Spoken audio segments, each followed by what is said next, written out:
Benvolguts peripatètics del segle XXI. Avui us vinc a parlar d'aquest llibre, Jo soc Xina catalana, un llibre escrit per la Laia Casas, una adolescent del nostre poble, Sant Hilari Sacalm.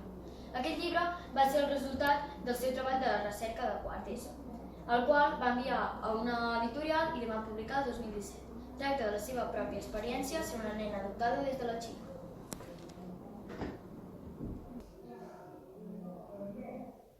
L'inici del llibre explica tot el que van tindre que fer els pares per adoptar-la i abans de l'arribada de la Laia al país.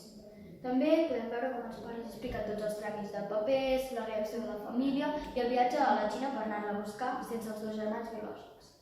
Quan la Laia creix una mica més, podem explicar les seves sensacions i sentiments, com per exemple respon a algunes de les preguntes que li fan, que si ha passat per bullying, que com s'ha sentit rebutjada, si se sent molt diferent, etc.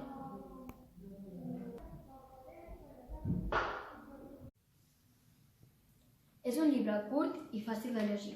L'únic que citaran els dibuixos o les il·lustracions no te'l recomano, ja que no n'hi ha cap. Té la lletra petita i està separat per capítols. En total té un total de 66 pàgines.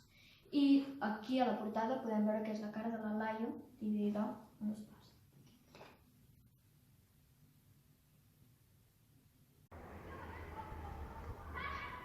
És un llibre que si no ets adoptat no et pots sentir identificat, però siguis adoptat o no, recomano que te'l llegeixis.